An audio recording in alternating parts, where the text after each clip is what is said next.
We are back, James, and all aboard the struggle bus. All aboard the struggle bus. G2 having a horrendous time on Mirage. They had, I think, at the beginning of this tournament, a good showing on Dust 2. This could be the salvation, James. This has to be the salvation. This is the kind of bus, struggle bus, which has been sunken into the sea to be used as a reef for fishnet.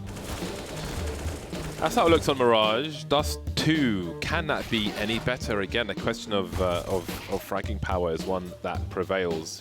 I mean, let's see. It's a waiting game. I don't know. I don't really know what to say. Like, it was so one-sided. It was just crazy. Sorry, I'm moving my cable behind me. Yeah, there's nothing happened really for G2. They couldn't keep up in any sense. And again, Dust 2, it is the one map where they had, I think, really, like, they can have confidence, legitimate confidence on. When they first appeared, we saw them play Dust 2 against Hellraisers. It was really impressive. They had they genuinely played a very, very good game of Dust 2. It was really interesting, and they had a lot of new stuff. We saw that trick one-way smoke on the A site with shocks, boosted up there. Obviously, it's something that teams can figure out and so on. But they have some flavor. They have stuff for Dust 2, James. They just have to make sure that they can erase the memory of Mirage and really start fresh here, because they have to bring their best performance into this one. One cool thing we saw from a recent Dust 2 for retakes on the B bomb site was from Tabson, who had a jump throw Molotov from outside the window. Because if you have a T underneath the window, it's such a hard position to run into when you're exposed to the rest of the site to deal with. So if you have that retake Molotov, it can make a world of difference. So definitely check out that demo. I've put a video of it on the YouTube as well. Actually, his whole grenade set in that retake was quite nice. And G2 will be starting on their CT side, so maybe such grenades will come in handy. Let's see what kind of positions they put the likes of Shocks in this time. Yes, I would say should be in for a good time on a map such as Dust 2, but that requires the team to be in for a good time in general. Otherwise, there are ways to avoid him and target the weaker players on the team, which we definitely saw on Mirage. Absolutely, and so we're about to be into this one. G2 on the CT side, which can be tough. Starting on that CT side, if you don't get that economy going straight away, we'll see what FaZe have in the way of plays to prevent that economy from growing. All things considered, with FaZe starting with AK-47s, I think this could be a really bad look for G2. Yeah, it's kind of disgusting, isn't it? Ooh, well, Kenny's going aggressive. Oh, he gets a tag. Is that a dink? Might be a dink. Quite a long range. So looks like it, yeah. Perhaps it was. That's very depressing for Nico. So they're going to go for the classic B push, James. Seen one of these before. Once or twice. Right then, Smiths is on his own for the time being. There are no grenades for any kind of flashes to go behind him or anything like that. So many people targeting him as well, looking for existence to run distraction. Smiths delivering a kill. Olaf Meister spotted behind the wall. Down he goes as well to the USP of Smiths. And Carrigan's picked up a P250, so he's got some better range. But he's in a 1 versus 5. Clutch or kick? Clutch or kick. He's got this. He's got the P250. Oh, unfortunately, he has no Kevlar. And unfortunately, you cannot pick Kevlar up in this game. The Existence is actually rocking the... Ooh. The non-silenced USP, that's kind of cool. You mean the P2000? Oh, I misread the audio completely. Let's see Carrigan, if he can get anything more here. It's so difficult. Smith's played it perfectly at the back box there on Plateau. Absolutely perfectly. Just delaying, but threatening with the peaks. And Carrigan is not long for this world. And finally, he will go down. So perfect. This is what you want to see. You want to see G2 having that economy control straight away. As we want to see them have a good game here. And FaZe, they're going to go for the full force here. One would imagine they should. And they will. They've got spawns towards the B-bomb site. But in a professional match, that doesn't mean everything. And indeed, they'll go towards the A site to start. Smoke towards the Xbox, perhaps. There we go. And there's one towards long as well, towards that car position. But no one's pursuing long. They're all on short. The numbers game trading for body, but Shocks is here as well. Multiple targets You can see how he falls back to get the 1 versus 1s, but he was due to go down eventually. Oh, that's a big grenade. They're in the reds, and now they're mostly dead. Karrigan again, the last man standing. 1 versus 2, he's got the bomb. Smith's moving through the smoke. Easy sound cues, and it might be a free kill. There is a spot up short where he could see Karrigan where he's standing currently. Smith is almost there. Now he's got an off angle, and that will be that. An expensive round for G2, but they've got the 2-0.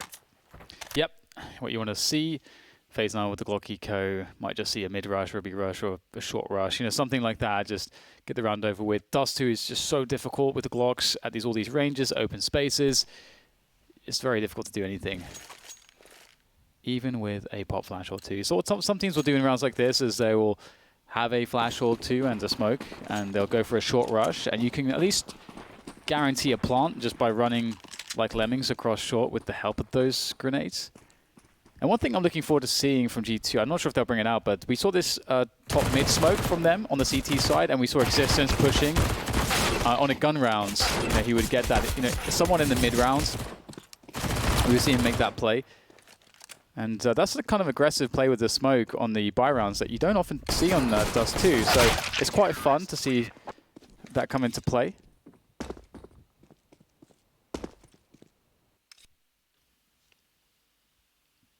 Soram, maybe? Body? I wanted to ask Shox actually how his arm is doing, because he had an operation on one of his arms to fix an issue he had. I actually have...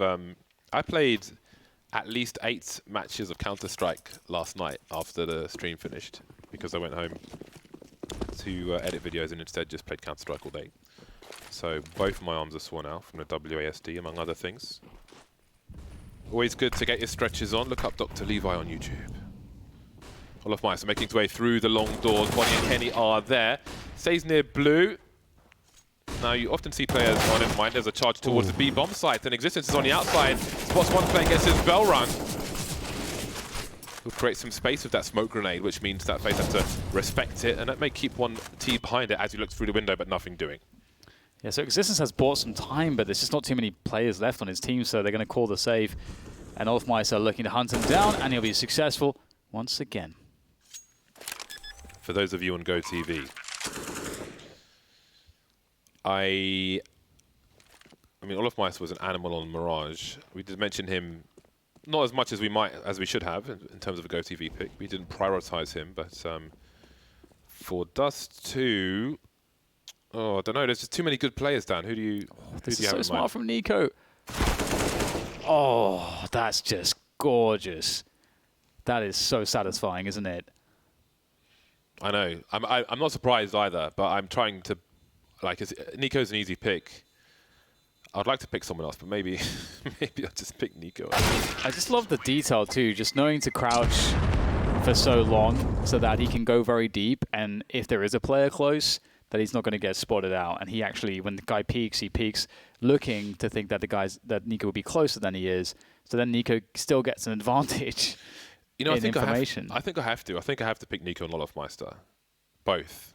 Again, at least for the T side of Dust 2. Now on Mirage, it was pretty much only one side that we saw. But that is the first round on the board for FaZe Clan, and G2 out with double snipers. Now we have Smiths with an AWP as well. Was notorious for his action with the AWP in mid, primarily before it was nerfed. And now we see this boost commonly, and Kenny S is looking for it. 2T's boosting behind this box. And this is something that G2 were strong at. We saw in their first Dust 2. There was only one map, but we saw what they did is they would give up long all the time, and they actually played well just defending the A site. Bonnie going aggressive here, looking for information. This could be pretty deadly because Nico's on the other side of things, and he's going to be good for it. Does take some damage, but obviously a 5v4 is always going to be so nice on the T side of Dust 2 or any map. And now Kenny goes back to the short. And they must be confused here, seeing absolutely nothing on short, yet they know long is gone. Perhaps, and they're not thinking that it's B. So they're not rotating here. Still with the right amount of players on the A side. This is good for G2. Existence with no more grenades and a UMP. Very exposed at the moment. 45-second mark, and 4 of the 5 players are on long for FaZe. Carrigan holding off rotation, harassing the short position as well, which G2 are trying to fight for. So now G2 feel very nervous. Existence has seen so much, but there's no grenades, there's no flashes. Smith has a Molotov and he's on B. That's it. They've just got to fight. Guardian to pick off Shocks. Now, they could choose to boost behind that smoke, but Existence is the only person there, and it's time to back away once again. Hold on to what you have very desperately, and Carrigan will get these sound cues, but Kenny's still on short, and that would be a big scalp for Carrigan to get. So I think that FaZe played this round in such a smart way. Oh, that's a great shot from Kenny as they try to run the gauntlet and survive. We'll get together on that B-bomb site. But it was really cool because they set up, they had a lurker in lower dark, as you normally would, but the way that they were sort of pressuring short with just like one player at a time, and the fact that they threw that smoke onto short and had cut noise so long on for such a long period of time on the long position, really started to suggest that perhaps they rotated back towards B after threatening A. And if they had done that, they waited enough time that if the CTs did rotate back to B, then the player in the lower dark position would hear that rotation, and then they would have a perfect timing on the A bomb site.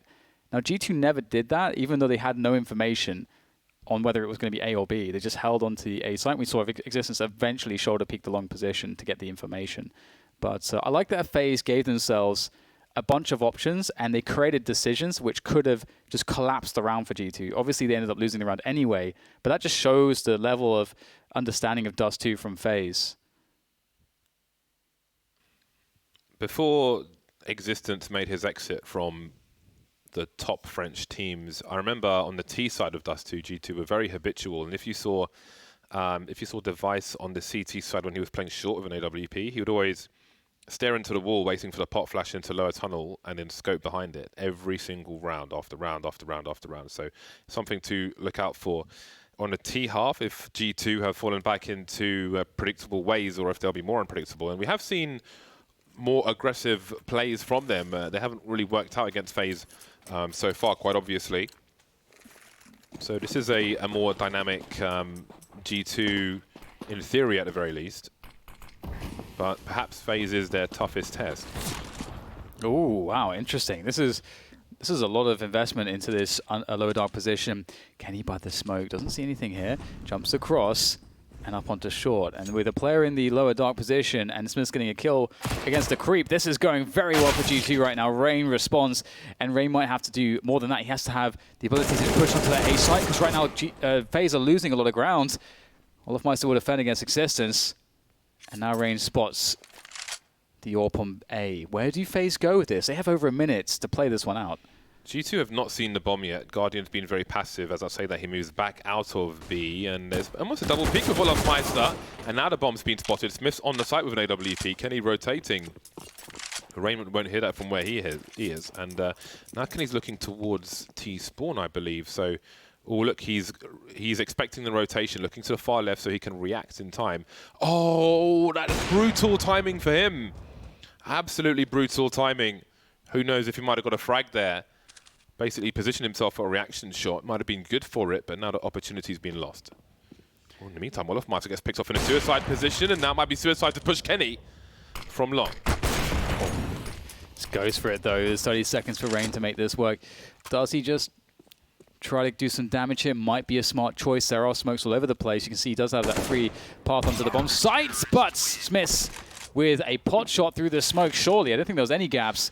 Will take down Rain, and that's a big deal because Rain would have had time to play a post plant there, and even if he only gets one kill, that's a pretty big deal. And there you go.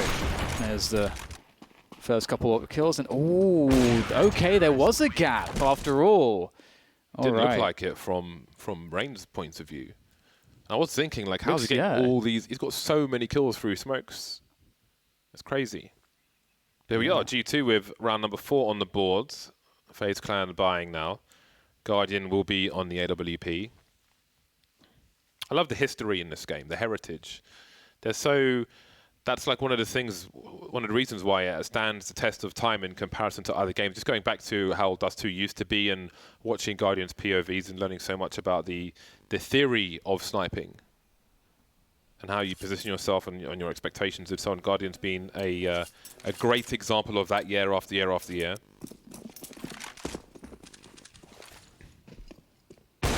cross through the smoke again. Just bouncing it off the off double stack in CT spawn. So the T's don't know how many players are going to the B bomb site. Hello. Oh my god. If only he knew. Yeah, he's unlikely to take a shot there because who knows if people would try to charge through it. He'll see the grenade, however. There is one. He spots another player. All going for the flick, and now there are more numbers, but Kenny S can hold the cross. When does Smith choose to re-peek? He's just being the bait for the time being, and the numbers start to thin yet more. There's a scope finally with flashbang support, and now it's Carrigan versus 5. Looks like a stable G2. That is quite the ding-dong right there. Yeah, it's like a double dink.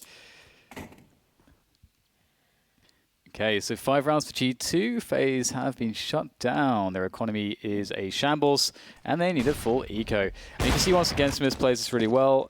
Obviously, there's the second kill. Smith is just hiding. Kenny gets a shot on the cross. And so often on these bomb site defenses, if your team has good communication, then, and if you have good communication, you can often get that kill and then play for delay. Use your utility, use your spots well, so you can get that delay, and your teammates can start to come in and cause a lot of problems for those Ts. Astralis played a masterclass with that. They are maybe the best team with that.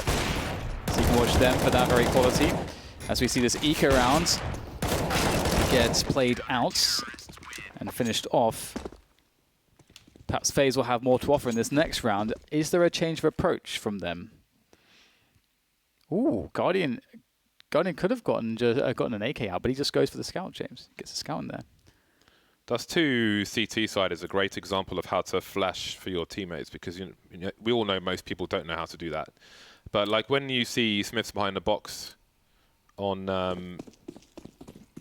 B, you should know how to flash over the top of B for your teammates so they can take a fight around the entrance to B while the flash goes off behind them. Very strong position, but enough about that. We've got FaZe charging towards the short position. That's the bomb spotted immediately. The fadeaway grenade, he's blind, he's off the wall now. Existence, and Kenny, battle sniper, moving in. HU of his own, that's a great shot from him. You won't be able to see over those flames properly, but of course it's time to fall back with their advantages. Yeah, that's kind of a strong setup, isn't it? You push the rifler off the box, and then you're like, okay, we can gain ground, we can gain position. Then Kenny comes in from a much deeper angle, further back into the site. You just lured into that trap. And the 3v5 here is going to be very difficult. You can see Existence up on that box. If they try to go for that mid-split onto B, it's going to be really hard to deal with that position. And Shox finds a pixel gap, and will eliminate Olofmeister, leaving now 2 here for FaZe. And life is not good right now for them. There's that smoke, but surely Existence will be able to take down Guardian. And, well, not looking too good here for FaZe. Not a single frag until Guardian. But perhaps not too much more is left to do. Indeed, Guardian will be eliminated as well. And G2 on 7 rounds. Yeah. Yeah, this is great. Hopefully Mirage can just be a distant memory and they can make a competitive match out of this. So far so good, with FaZe still on 2 rounds. Maybe they thought this match was won, apparently not. Yeah. Yeah, it's a good point. You got to make sure that you stay humble and try to play all your opponents more or less the same way. Obviously, there are going to be sort of characteristic differences in how you might make certain decisions against certain styles of team, but generally speaking, never want to underestimate anyone. That's always stay humble. It's always the goal. And FaZe, if they're not careful and G2 finish with double digits in this first half, G2 are suddenly a pistol round away from taking map number 2, and FaZe need to muster a better T side here, and they've got 5 deagles to do it. A single flash from Rain. Butcher by meat shots. Gotta love Nico on a deagle. On anything. Gotta love Nico on a deagle. Nico or Lecro, best deagle player? Well, I would have said Lecro, but I haven't seen as much. I think you gotta say Nico. You must. Lecro's in the conversation though. 7-2. Not many kills here for FaZe just yet. A surprising start to the T side of Dust 2, it must be said. Again, the AKs and so on. They have some advantages. And now Shox has an AK. Smith's enjoying life towards the box. Ill-timed rotation, but he gets away with it. Nico and Rain remain. No damage to the CT economy just yet. And the money's looking really good for G2. Of course, that can quickly disappear on a CT side, but it's all good in the hood right now. The plantain is flowing in the chicken shop. Well, that was short-lived. Got to say that, you know, Kenny is definitely a massive problem always on Dust 2. And, you know, he's been playing the A-bomb site really well. He's a very dynamic AWPer. And it seems like FaZe have struggled really massively on building rounds into A or into B. And, you know, earlier in the tournament as well, you know, we didn't see the best things from FaZe on Dust 2 as well. It looked quite flat. And perhaps it's just a map in which they aren't fully prepared on. It's hard to say, but G2 are certainly playing well, and this looks comfortable for them. Oh, Kenny down to 1. That's pretty crazy that he's able to escape that with his life. What a blessing.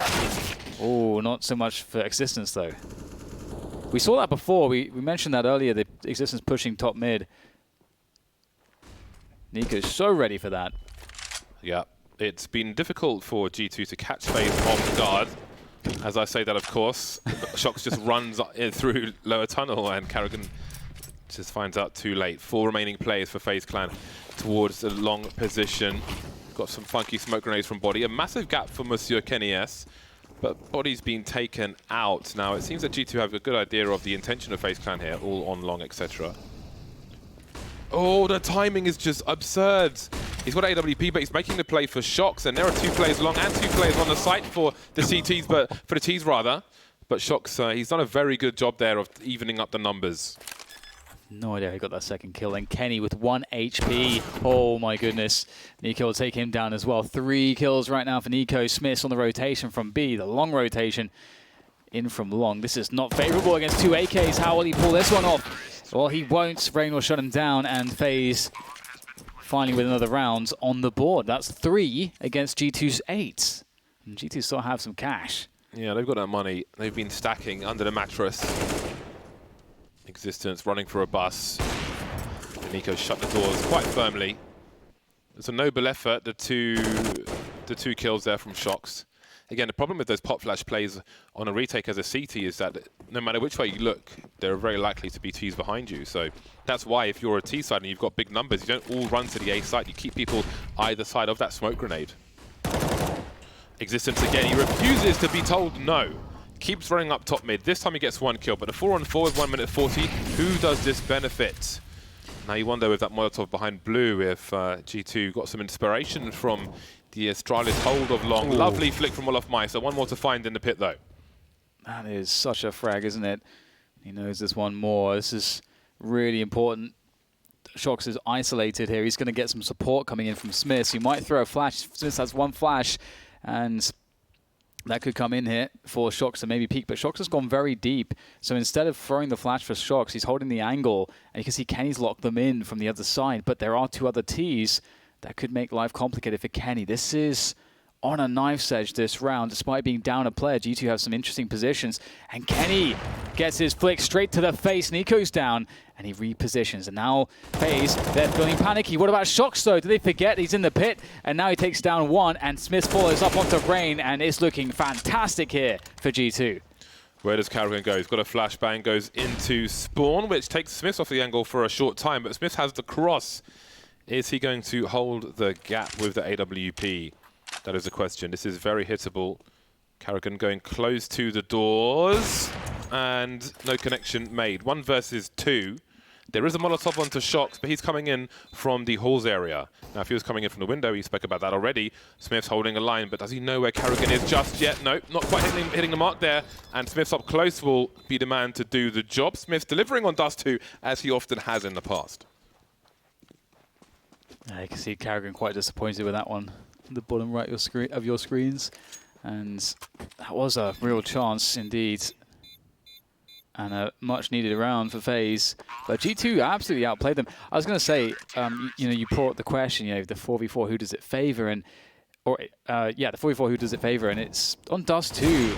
It's so good, like, for the Ts, because rotation times are so huge. You get a 4v4 early, it is, you know, supposed to be very favorable for the T side. But the problem there was that for FaZe was that G2 was so proactive that instead of having an issue with rotation times, they closed down the space on the map around FaZe, so it didn't become an issue.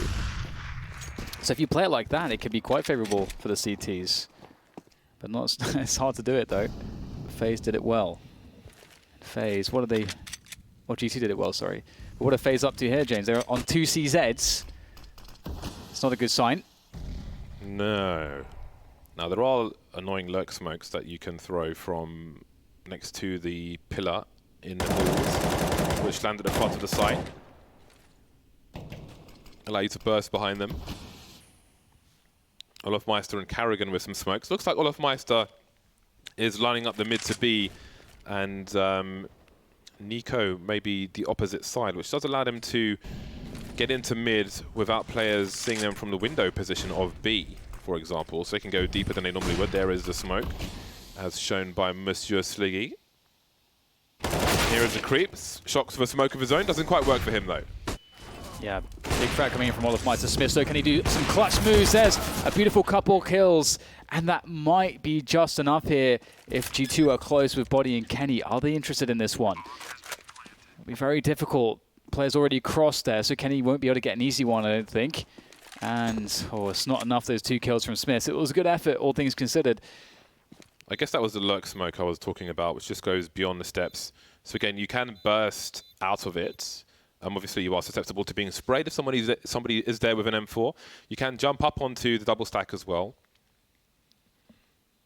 if you're brave enough. But there we are. Round number 4 for FaZe. 6-9 still possible from their perspective, and that would be a reasonable enough score at the end of this half with a very strong start for G2. Default plant.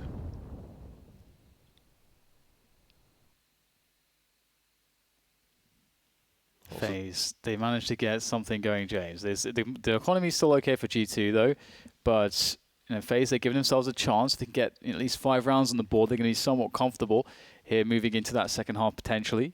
Guardian's on the AWP, and he's not had a great game. You know, Guardian, you definitely think of Guardian as one of the tip-top AWPers when it comes to a Dust 2 game. Someone you definitely want on your team in a pug.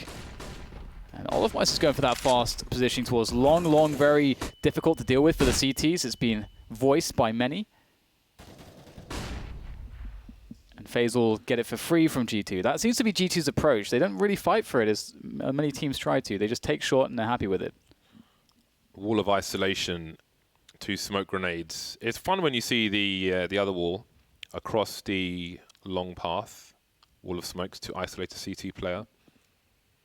Again, support flashbangs are so important on Dust 2 for a CT side, and it is a great educational example for people at home, this map. Body and Shocks taking the short position, a standard response to losing long, take short. Lose short, take long. Got to hold on to something for a retake attempt. Now the bomb is moving towards the B bomb site, and commonly in this situation, when long has been taken by T side, you will see them spending a lot of time in long with big numbers as well, ultimately pushing long. So this may be a surprise for G2, an uncomfortable one. And Smith has the perfect response to this lurk smoke that James was talking about. The auto sniper. It can't really be punished. If you threw a shot through with the AWP, that might be good timing for the Ts to burst if they're close, but auto sniper counters that pretty well. And they may be going for it after hearing that auto sniper. Smith could be very dangerous in this position with the auto sniper. It could shut down the round, but Olofmeister making the play into the A bomb site. Again, that smoke from Shock, we've seen it before. Olofmeister, fantastic 180 onto existence, holding his own there. And Smith gives up the B bomb site, only to be headshot by Nico. FaZe of crushing this round somehow. Really great adaptation from FaZe, and being out of position with an auto sniper is a really bad situation. Kenyes left with 13 HP, 1 versus 5 with the AWP, and there he goes as well. FaZe somehow don't lose a single player in that round. Okay, that's awesome from Olofmeister. He just walks into A by himself, and there's all sorts of problems. Doesn't seem to be a problem for if you're Olofmeister, though. And that is a stunning one. I'm wondering about the timing of Smith's rotation, though, because was he trying to play for just complete retake, or what was the thinking there? I'm not sure, but whatever it was, FaZe have brought a couple extra snipers in this round to hammer those doors. That's the thing about an auto sniper. Beyond the last round of a half on Dust 2, it serves really no purpose in pretty much any situation for a T side. So you should never buy one. But if you drop one, sometimes it serves a purpose to the CTs. It can make your life worse. It's fun to no scope with them, though, especially the CT one. Surprisingly good. Olofmeister just camping outside long for the time being, almost in a prone position. Guardian, Nico and Rain in mid, and Carrigan keeping the CTs honest. So maybe looking for more of that aggression from the G2 side. Not quite deep enough there, I would say, in the corner. Existence has an angle on shorts. Will he be? No, he's in CT actually. No, he's not. He's on short. Radar problems. So they're really threatening the B split here, but they're actually going to go for an A split instead. So they're really banking on causing a rotation from G2, but G2 aren't doing it. They're actually just stacking towards A. So G2, if Existence can get a kill or two, will be positioned maybe quite well to deal with this push. Oh my goodness, what a 180 there from Carrigan. However, they will lose short, but Carrigan, did he do enough there? It's up to Kenny with that M4. He's going to have some help coming in here. And Body, his help is now down. Kenny, though, delivers. Smith now up to him. Guardian making things complicated, but Smith has a very fast timing. Can he get there quickly enough? Not quite. Or maybe he has. Guardian doesn't have the bomb. He's got to go back through the smoke. Very awkward. And Smith will shut it down. A 10-5. That seems like perhaps a communication problem, James, there.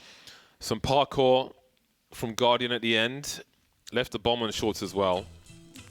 And that proved fatal. 10 rounds for G2. Is it enough, though? Is it enough? I think it's down to them to convince us and the audience at home that they can take this one over the line. Again, the last map, I believe, is overpass between these two sides. Can G2 take it there? The AKs have been taken away from FaZe Clan, and they did not prove very useful on this occasion. Olofmeister with 10 frags for his team, but it's Smiths and Kenny leading the server with 16 frags, a stark difference to Mirage. Indeed, G2 have given themselves a really good chance here. And FaZe, running out of some ideas perhaps here or there on that T side, and struggling with getting that momentum away from the G2 side. Now the pressure is really on. Pick up that pistol. Otherwise, you're going to be in some serious trouble here against G2. Okay, what do we have in the bag for FaZe? We've got the kit smoke on Carrigan, everyone else with Kevlar, as standard as you like. And maybe just a quick B-rush here from G2. Hard to argue with it if that's the case. They're going to go straight for it? Yes, they will. Slowly jumping out. You can see Smith's job there as a decoy, just to pull the guns away from the rest of the team who are looking to frag. And that is a solid take off the B bomb site. Rain and Nico charging through the halls area, and Existence doesn't get a frag, but he's got the info for his team. Kenny crouching now, doesn't really have the tool for the job of a Glock. The one tap from Nico, would you expect anything less? Carrigan delivering as well. Smith trying to force the issue out the window, manages to get a kill there. Shot fired a car position. There's one. Now it's a 2 versus 1. And as soon as he engages here, Smith surely comes out, but that's why Rain's crouching. Double headshot from Shox. He is ready for map 3. Yeah, great defense there. And I love that G2 just keep it simple with the B-rush. Sometimes you just don't need to complicate things. We see teams on these pistols, they'll send players all over the place.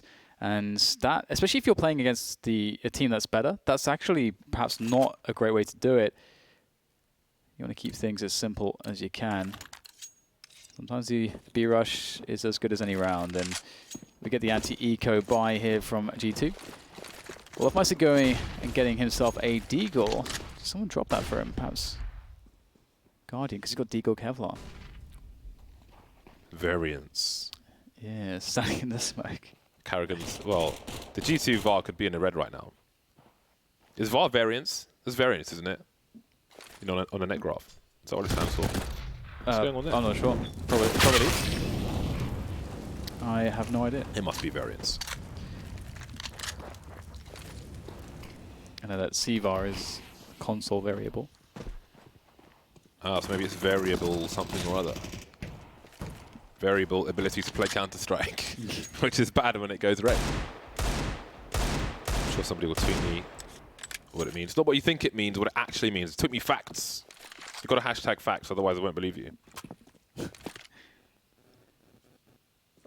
So what I'm worried about for FaZe here is if they spend too much money in this round and don't have a proper buy round on the first buy round. CT economy is notoriously flimsy on Brittle. Dust 2. You need everything. Double ops really is preferred if you can get there. And absolutely you need full utility to battle for long and to still be able to have counter grenades late round and so on and so forth. So now we see G2 marching into the bomb site, looking to finish things off, and it's looking so good so far. Nico is still alive though. He is now the only one alive. That's one. How many more headshots can he find? One more to go. Nico always looks dangerous. Number 3 in the bag. 2 more players to go, and Nico has suddenly made this a round. I have no idea how. What else can he find? My God, this guy is something else. Smoke to cause pressure, but Existence will finish him off. My God, James, he has 1v5 and he makes it look winnable. Who is this guy? He is so consistent with a Desert Eagle. I do not understand. I cannot compute. I shouldn't he say is so consistent. It's stupid. Yeah, I shouldn't say who is he, but what is he? What is he? It's a good question. What is he? Is he human? It's all that Serbian barbecue, man. Just gives you powers. Powers unknown. Ooh. I feel awake now. I feel more awake. Dude, Nico and Eagle, you just don't know. Well, you do know what's going to happen. People are going to get shot in the face. It's true. It's true. I think, okay, Nico is top one Deagle. He's top 1 Deagle. Top 1 Deagle.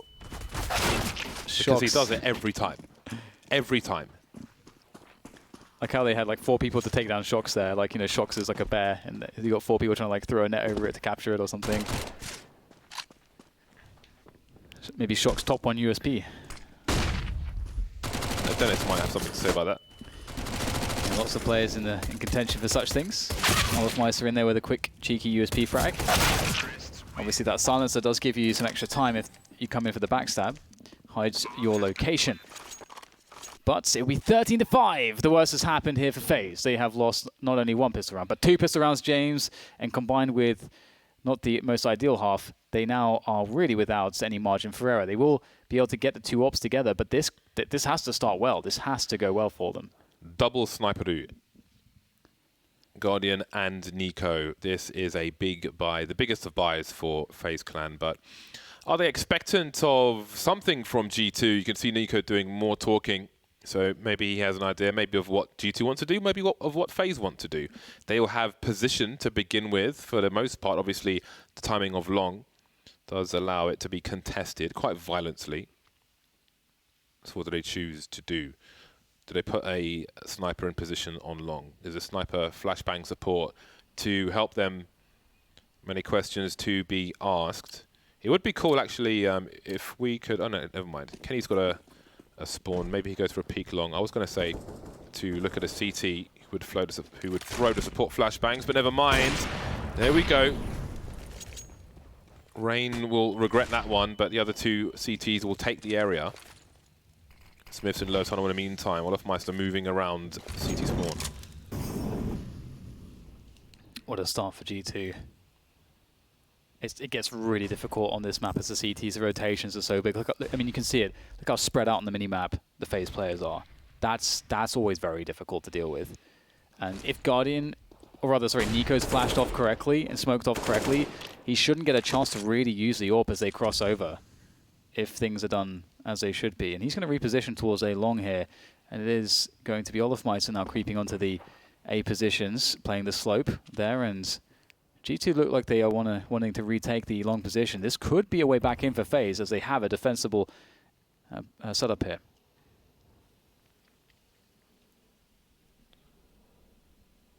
There's a gap to have a look at. Oh, got to be careful. Don't want to fall off. Oh, he's made a step, and he made a step, right? I don't know. I'm not sure. I thought I heard a step, but I'm not 100% sure. There's a flashbang from Carrigan, but he's not expecting the player on the high ground. There is some position. Nico with a nervous shot perhaps, and he's out of position. That's a great frag from him, but he's got so many plays around him.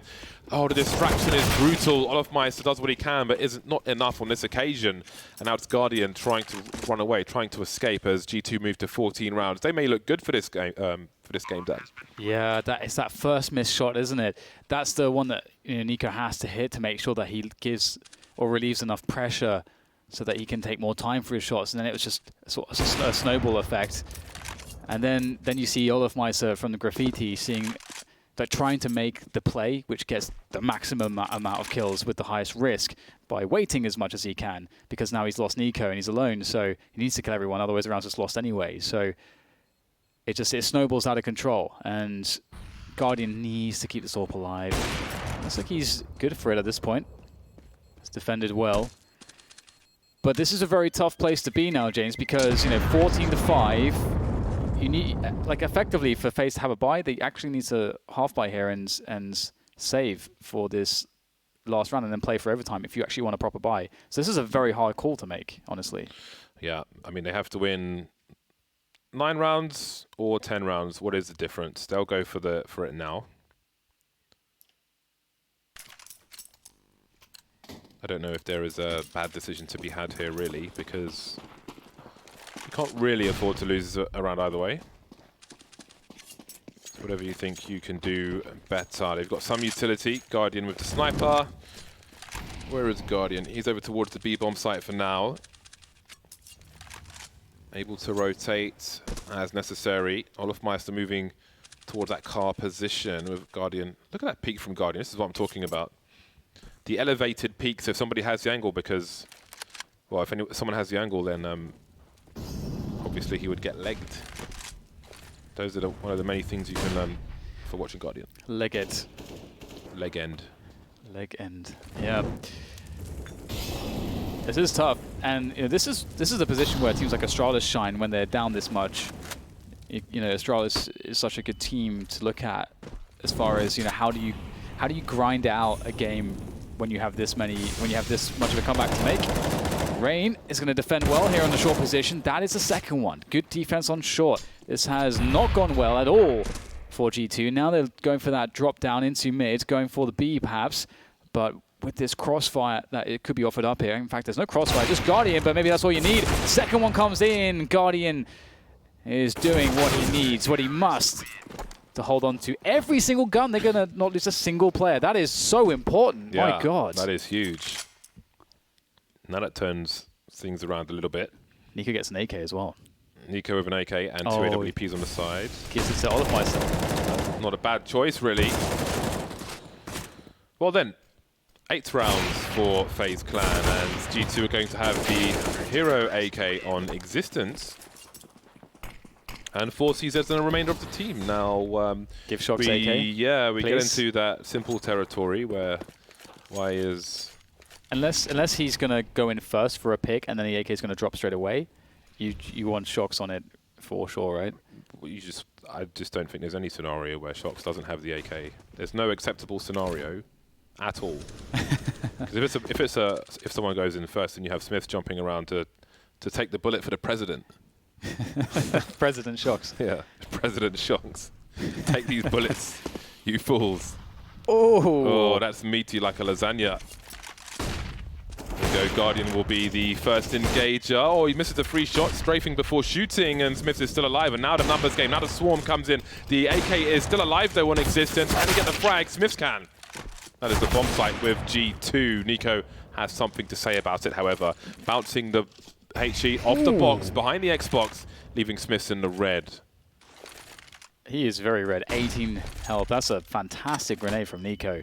And he goes for the pick. Oh my goodness, he knows exactly how low Smith is, it seems. Very nicely done. Doesn't allow Smith to really do anything. And Nico, picking up that really quick shot into the window from the mid position was this one here. That was such a big shot. If he dies there, this round just is lost. That HE is something that everybody... What? Wait, what? What is that? That HE that he throws is something everybody has to know, because I'm guessing a lot of people will go outside the window and just throw them towards the back box. But the Xbox is such a strong position to hold, because you can see just the tip of the window where heads appear. So if you bounce a grenade off the back wall like that, it does massive damage, and there's almost always somebody there. Speaking of big damage, Olofmeister with some good damage. And the fast timing here from the Smiths just going in really quickly towards that A bomb site, which is really cool. That's going to pull the defense back from long, perhaps, which might open things up should G2 have wanted to push long at the same time. But they don't go for that. And instead, hanging around middle. And, Olofmeister and Guardian going to be enjoying that. 5v4 for them as Olofmeister up for the 1v1 against Smith soon. In comes the push, he goes for it. Beautiful flash comes in from a teammate, but he can't capitalize. Leaves it to Guardian instead. Off angle from Guardian to start, because people will be looking. Ooh. And Body has snuck into a body of territory, which is not supposed to be his. Holding an angle as his teammates move in, but you can't really tell if somebody's holding that angle. If there was a sniper, maybe the barrel would show, but beyond that, not quite sure. Molotov to make things safe, but how do you get past Guardian? The bomb used as a, well, thrown over maybe. I don't know what's going on there. Maybe to run distraction in case Guardian was here. Firing in all directions. 5 bullets remain in his magazine, and he's got 4 targets to hit. Yeah, this doesn't look doable, especially if you consider the economy game. Indeed, there it is. They can't afford to lose these orbs. Got to be really careful on the retreat here. You can't take it for granted. See, Guardian's far enough away now that he can scope in and fall back more. And G2 on map points. And would you believe it? Yeah, I mean, well, that's the thing. FaZe, they lost both pistols, and their first half their T side looked really flat. It looked really flat for a Dust 2 T side. But it's great to see from G2's perspective, because we don't want for them to go out unceremoniously. Yeah. Not to say they will go out, but if they do, you want them to have a proper showing of themselves at the very least. Yes, yes. And we're seeing that on Dust 2. Who knows what comes if if map number 3 rears its head. But for now, we're seeing something of G2, which is really a sigh of relief after the horror, the nightmare, the crime scene that was Mirage. Yeah, Mirage was just like a really disgusting meal, and this is the mouthwash right now. Just clean it all out. Minty, clean breath, forget about it. This is the regurgitation. That's not really exactly what I was going for, James, but you just want to say regurgitation. You just like these horrible images, don't you? Regurgitation. So this is the Heimlich. So now you're just saying random things. Heimlich maneuver. Yeah, what does that got to do? It's not random, it's relevant. Why is it relevant? You spoke about meal, I spoke about regurgitation, and then Heimlich. What, it's all relevant, it's all related. Are you saying G2 are choking or something? Or someone's choking? It's another way to regurgitate it. The style points. Do the Heimlich. The Heimlich maneuver. All right. Also, a good song by Interpol. Anyway. Ooh, Olofmeister finds a pick straight away in this round. Definitely something FaZe needs. It seems like it was straight through the smoke, as that smoke is firmly placed in the tunnel there. And G2, a very quick 4 versus 5 to play off of. Are they going to mess around, or will they just try to take some map control here? You can see them making some presence around the mid area, and Kenny's looking for any investigation from FaZe. But at this point, FaZe are playing a fairly safe 2-1-2 setup. They've given up short entirely, and they would be playing a retake on A, but absolutely holding on to A long, which is good because the fastest rotation for retake for B players is through short. So if you're going to give up A for retake, you want to hold on to long. Oh, that's not a good look. Just walks into the angle, no flash, nothing, James, to help him out. That's not good at all. Oh dear. Neither is being on fire. I was on fire once. What happened? Not like Richard Pryor. I got shot in the stomach with the Roman candle and it burned a hole in my jumper. Got shot by a candle? Roman candle. Someone shot a candle at you? A Roman candle firework, yeah. Oh. Never mind. All right, we've got peeks from the mid position from the T's. A smoke, not the best one, it must be said. And this is surely going to be a frag range. Surely Existence in the red, now run distraction. They have to fear players from B, which is why Existence turns around. Nico does shoot from B. Sorry, from A rather, over the smoke. And now Kenny's left alone to wonder about Roman candles and such. Do you think that's really what he's thinking about? No. That's a lovely pop flash. Will he survive? Oh, hello. Olaf Meister coming in like Wesker. All right then, 7 rounds between the two teams. FaZe continue to climb the mountain. The timeout has been called by G2. They've just been reset. That's a nice position from Rain. You can jump up those boxes on your own, so you can preempt a mid to B smoke and take the players by surprise, fall off afterwards. Nico was on the A slope, and of course, he can see over the smoke and cover the doors at the very least, should the T's move towards that B bomb site. Well, it's been 3 from the last 4 for FaZe Clan, but of course it was 4 in a row for G2 having won the second pistol round. Smiths is 20 for 9. He's the only person to die less than 10 times playing that in this game so far. Playing that B box on the first half was really good for him. He was well protected, like a mob boss. Yeah. Oh, still nothing bought by G2 here. They're going full Glocks. All right, okay. Get one flashbang from existence, and that is it. No, Dan, you're lying to your audience. You are misleading and defrauding the audience. Exactly. As well. Exactly. Thank you very much. Well, I don't know how this... Well, I know exactly how this is going to go. It's not going to be pretty for G2. That's fine. That's expected. Oh, my goodness. Yeah, that's... that's... what do you call that? What do you call that? New rounds, perhaps. 9 rounds for FaZe now. They are, of course, a mere 6 away. It's rudimentary mathematics for you, Jay. It's closer than you think. It is, yeah. 6 rounds. Absolutely, because half of those are pistol rounds for the T's if they lose. And also, if FaZe pick up this round, they face against Nico again, and should there be no complications there, they're already on 11 rounds, and all of a sudden it's not too far away. I should say if the T's don't plant the bomb, then it's pistols. If they plant the bomb, they can buy every round because they get 4,200. When they get the 5th loss bonus at least. Yes, That's. I forgot to add that part. Yeah. And he will be on the 3rd loss bonus after this round. Should they lose this round, and they're well equipped. We saw this position work out well previously with some baiting, some footsteps, and then a flashbang came in from the CTs, and the peak came in, and well, hello, I'm above you. So, from a psychology point of view, if you're trying to be an in-game leader spurring on your team, rather than 6 rounds, you can consider it technically 3 buy rounds. We've got to win 3 buy rounds, guys. Just focus on that, and that may be some mental relief for the rounds in between, where they won't feel the pressure so much and perform better, in theory at least, in my theory, Bible theory. Coming to stores now, soon, rather. So only 3 grenades here on G2. Well, okay, now 2. I'm not sure where that smoke just went. There is a lurk smoke outside the B, well, inside B. Because how do you get through these choke points now? Just 2 flashbangs? They're going to have to just hit some crazy shots, get some good peeks in. FaZe have 2 AWPs as well, and a man advantage and utility. Carrigan spotting one close. Nico goes deeper to find them. And can he hit the shot? There's the first one. What does Existence do? Does he focus on the man in pit or Nico? Will Nico have support? There it is. And the setup will deal with the long push. And now it's just these 2 players coming up short. They have at least pulled these players out of position, avoided the flashbangs, plant the bomb for short, hold on to short. That's Body's task, and he's got 2 players coming his way. There's no pop flash for the T's. The spray transfer not quite there. Kenny missing his shot, and obviously he's very exposed after that, moving behind the boxes. Bananas are playing close. Will they time it well? The CTs, will they jump over to his right-hand side? Double pick from the CTs, and there'll be no more frags for G2. FaZe Clan make it to double figures. And they did get the bomb down, so half buy is possible here, where we'll see G2 spending some money on pistols. Maybe I doubt we'll see much in the way of armor. Maybe 1 or 2, but they can get some P50s, CZs, maybe a bunch of utility.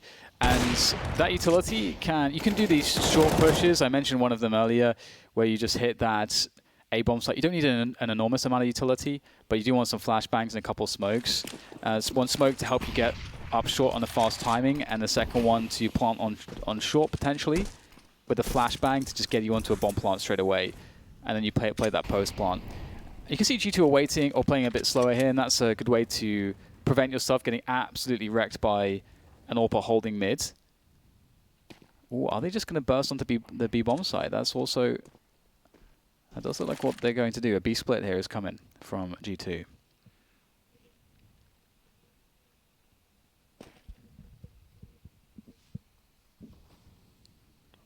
Lining up the smoke grenade. Shox moving in. Who's going to see who first? There we go. Existence moving wide, and Shox wasn't ready. Didn't know it's gone out. Doesn't seem, but there he is at the 1D. Now there are 2 smokes down in the B bomb site. They're looking to burst. Olaf Meister, does he let him run past? Oh, he's cleaning them up. He's bleaching the floors. Kenny is still alive. Down to the pistol, and he's got to move before Shox comes out the smoke. And there he is, of course, puncturing Olaf Meister 2 on 2. And let's not forget, this is game point for G2. But how do they cross? Do they go at the same time? They're rotating out. Taking massive gambles now, 40 seconds, and Kenny is in the site. I've seen this before on Overpass where they have offered a fake with 1 player when they've only had 2 players alive. So he's going all the way around, nobody watching mid. And Kenny's going to have to die on his sword in the B bomb sites eventually. This is actually, it's kind of incredible because if you think about it, it could be a situation where they will hit the bomb plant and think that it's actually B if no one's watching this crossover, and then they'll run into Kenny. And Kenny, okay, yeah, Kenny's run distraction so they can make the push across crossover onto the A site. So Shox is on the A site and they have no idea. And it's a 1v1 because Shox picked up a kill as well with the Deagle. This is incredible.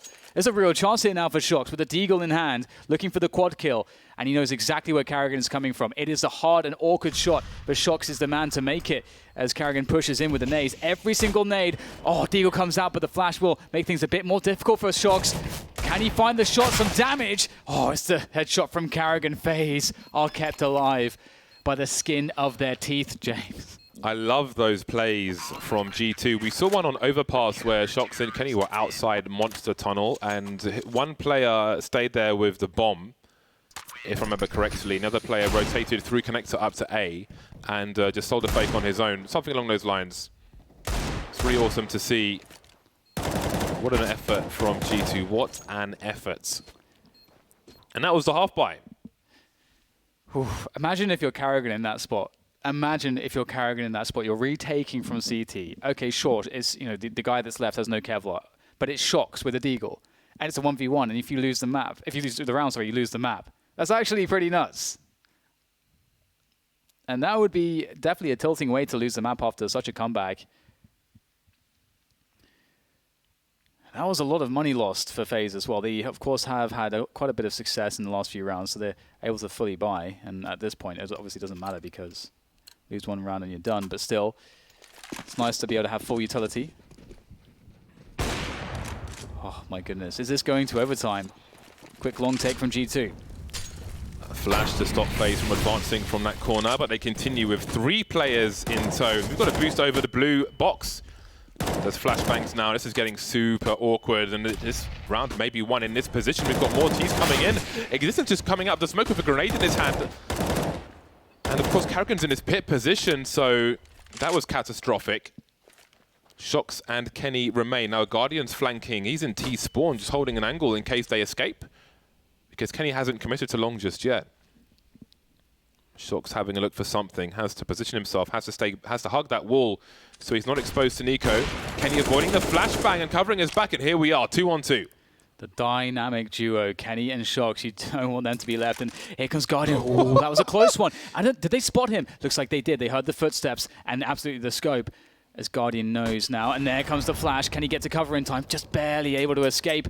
50 seconds to go. Now Olaf Meister closes in on the flank. And, oh, they've forgotten about this position. Olaf Meister looking for 2, and he's going to find 1 and the second. That is beautiful from him. Crisp, clean execution. And FaZe are on 12.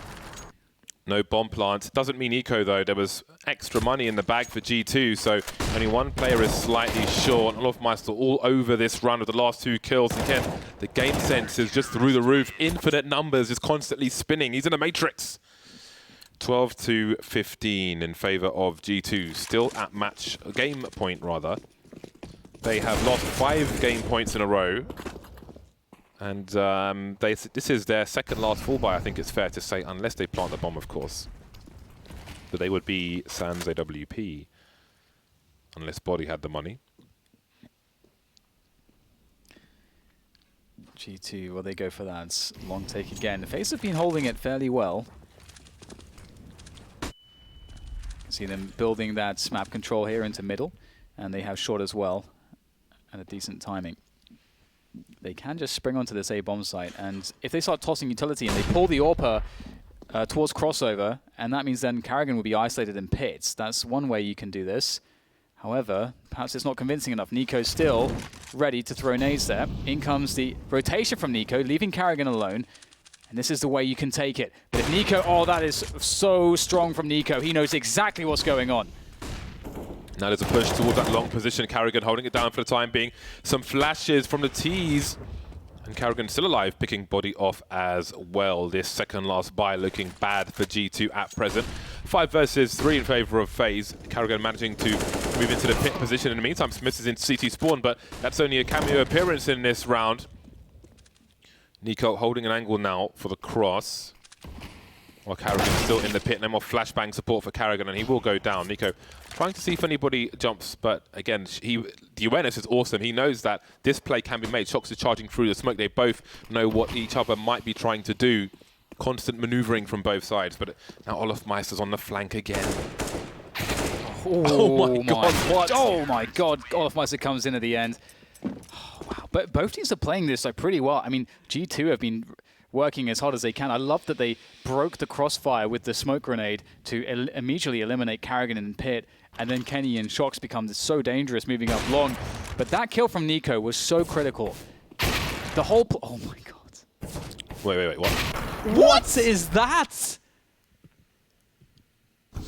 I am out of words. I am out of words for that one.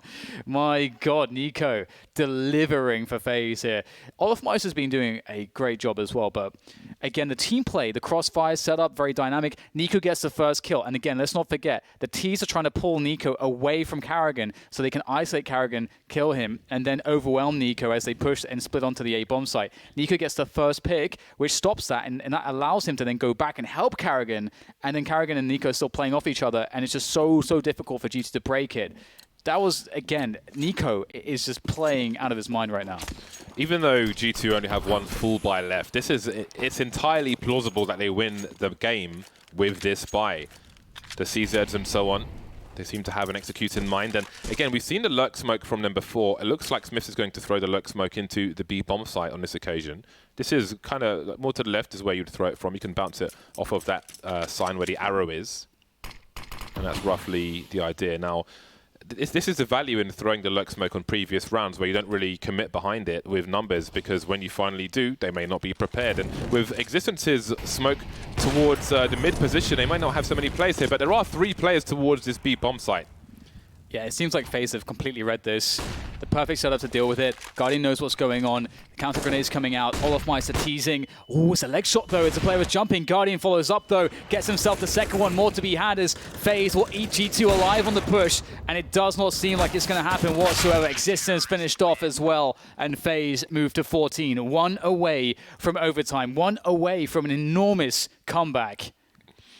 Even though that did not work out for G2, the idea of just presenting constant evidence throughout a match, here's a lurk smoke here, lurk smoke there, maybe there's one guy behind it, maybe no one pushes, and then you burst through it, can have its advantages. But at this point, at this late in the game, when you've got nothing to lose in that round, maybe it's somewhat telegraphed, but it is something to think about. Now, the last buy for G2, the last round in normal time. Can they take this to a third map? Shox in Existence making their way towards long.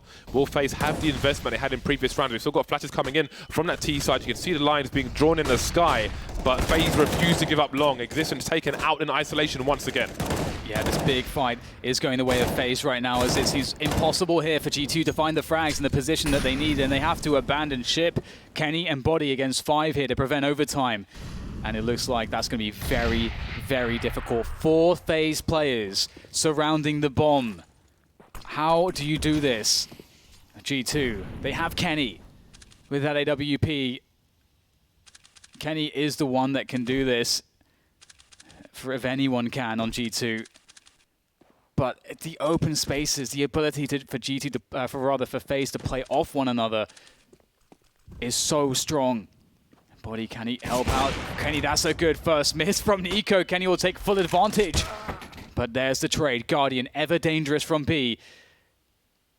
Now, Body, what on earth does he do? It's such a hopeless position to find yourself in, jumping across a Voice Guardian, but you still got 3 players left to go. Oh boy. That's a guaranteed. Oh, that's nice from Body. It was a guaranteed 3 versus 1 for FaZe Clan. Now to 2, and that will be enough for overtime. FaZe Clan, what a comeback that was. So many rounds with game points on the line, and now we finally see some smiles. Almost a smirk from Nico in the previous round, but now the relief is there. Just laughing like, look, wow, we are FaZe, basically. Jeez Louise. Oh my god. I don't know. I wasn't believing in it, James. I wasn't believing in the comeback. Were you? No, I thought it was fairly likely. But look at the first map of the first match. Sorry, I thought it was fairly likely we would see 3 maps. But now you do start to wonder. Yeah, they're all like, everyone on FaZe is all warmed up now. Warmed up to Dust 2. Yeah, and you quite like, where is the momentum now? The momentum is with FaZe Clan. They appear to have solved the problems that were costing them rounds in the CT side. So you have to say that they have all the advantages now going into overtime. Also, G2 won both pistol rounds, and the pistol rounds, the economy factor is not really present right now. So yeah, FaZe, they just have everything going for them. And G2, they must feel dejected after allowing that comeback. 32 overtimes. My god. 32 overtimes, that is unreal. Either way, double orbs here for FaZe. As you say, James, they have found great solutions. Their defenses on the A bomb side, on short, on long, have been really strong in the last few rounds. And that's very encouraging. They'll quickly abandon long, though, and G2, what are they up to? Looks like they may go for an A burst, but they need the perfect grenades here.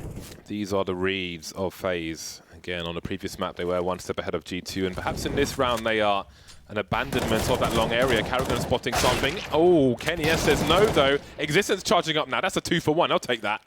4 versus 3 for G2 with more than a minute on the clock, and now Shox has moved into long. They've read the difference here for FaZe, but can he win the duel? He can't. Rain holding down the A site. Rain is just so consistent. The bursting is so strong. And now comes the push. 2 players left here for G2 as they close the distance on Rain, but he is just such a problem. And he'll buy so much time and finish off the last one. Rain is just so good. My goodness. When Shox is just charging up long with the AK, just the bursting style of Rain is... There's no one quite like him. Very special player indeed. Credit to the flashbang support from the team as well. Very important on CT Dust 2. Very important. 2 AWPs for FaZe.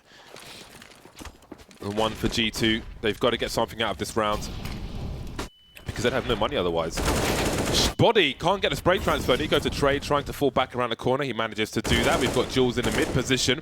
Bullets whizzing past Smiths with some pre-fire here and there, trying to keep these CTs entertained and slow down the rotation as G2 move away from long. Yeah, that was quite dangerous. FaZe actually predicted a B play, stacked 3 players towards B, expecting a B rush perhaps. And that has created a really big window for G2. The 1-for-1 favors them as they try to play the clock now, slow things down. But in the meantime, FaZe will push upper dark. So FaZe know exactly what's going on, I think, now. And so they can position themselves effectively. Nico in the, or rather Guardian in the open, picks off 1, somehow gets out of there. Nico does damage as well. What do you do from this position if you're G2? 2 AWPs on this A position, looking very strong. And they just have to jump across. They'll make it across. Oh, this is so difficult. Flashbangs could be very dangerous here. 4 CTs, 2 flashes as a boost as well, but Kenny's found one of them, maybe shooting through the smoke, I don't know. Flash of his own, bomb getting planted. Once again, Olofmeister slowly emerges. His shadow looms large over this whole map, and he's moving up the long position. Rain, has he been heard? Shock seems to... No, he's looking towards short, in fact. Olofmeister should have gone down there, surely. But Kenny now, he's exposed. He's a player close. His angles are very limited. Shock's delivering 2 kills from that short position. Olofmeister will trade 1-on-1, and Kenny will finish off the job. G2 winning the round. They had to win that round. If they went 0-2, 0-3, would have had high percentages. But they go 1-for-1 so far. 3 rounds a half in this overtime. I don't even know what overtime this is for this major so far. Oh, wow. You got to love the Kenny and Shox combo. That is quite the 1-2 punch right at the end. And their quality, their class will save the day for G2 as Kenny looks for the gap shot. We haven't seen, I don't think, anybody landing a kill, I think, today on the gap shot. Nico and Guardian with the AWPs once again. 1 round apiece. Definitely, considering how much of a struggle it became for G2 in regulation on the T side, must feel good to pick up that round. It was hard fought though, and FaZe changed their setup. Look at this presence on the short position. We haven't seen this before from them. 30-second overtime. This Major. The second flash catches the peak after they avoid the first one. That's a great bait from G2, and it gives them a lot of advantages. But Nico, he's in an exposed position. More flashbangs. He'll have to concede the site. And Shox is on long already, which means that Olofmeister's lurk will be harder now. 5 versus 3 in favor of G2. Body in lower tunnel moving towards the box, and Olofmeister's coming down the stairs. Looks to his left, still frags to his right, however. So now there is a way for FaZe to get back into this. It's going to be very difficult, though, in G2 looking in really strong post-plant positions. They've got a player deep on long, one behind the car, one graffiti, one on the bomb boxes. That is so difficult, and there's no Molotov to force any of these players out of position. Olofmeister, though, he's been incredible, as have the rest of the FaZe players. But Kenny S will deny Olofmeister. Drake comes in, and they start to reveal themselves one after the other from all these positions. Guardian makes a good go of it, but it's the second T round of overtime 1 for G2. And after that massive comeback from FaZe, that's got to feel amazing. Trivia, if you have an AWP, you can shoot through the car on long. If somebody's hiding behind it, just aim at the windows and you will pretty much eventually shoot them in the head. But of course, Nico didn't know somebody was there, wasn't in a position to really concede where he is for a guess. And there's a second round. So many guns aimed at him. The Smiths through the smoke, he's just such a gangster with smoke kills. Yeah, this has been his major for smoke kills for sure. But will it be their match? Will it be their map to take to the third? They have a 1-round lead at present. We're looking for the first team to 19 rounds, which means that FaZe have to win all 3. G2 just need to win 2. And Rain and Olofmeister have made their way into long. Yeah, fast round from them. Fast long take, that is. And, you know, again, the reactions are fairly... I mean, it's pretty obvious the rotations you force after that. You take away long. CTs have to put those players on short, which is what we see. So how you then deal with that situation is up to you. But if you want to go B split after that, the rotation is very easy for the CTs. So building into a short take can be quite powerful. As I say that, Smith pushes into the B tunnels, and that's not a good look for FaZe. They are... Oh my god, he goes back across, he's crazy. That's beautiful, but he has the information. The bomb comes up on the radar. I was about to say, that would have been very interesting because FaZe were already rotating towards the B bomb site, and G2 would think, okay, there's no one else towards B, they have to go away, and FaZe were thinking, they think that, but we're already going towards B, but the jump back from existence spots the bomb and cancels all of those plays. So that may have been a slight, well, something for FaZe to exploit despite being in a 4 versus 5, but now they're back towards that A site. And again, they are a man down.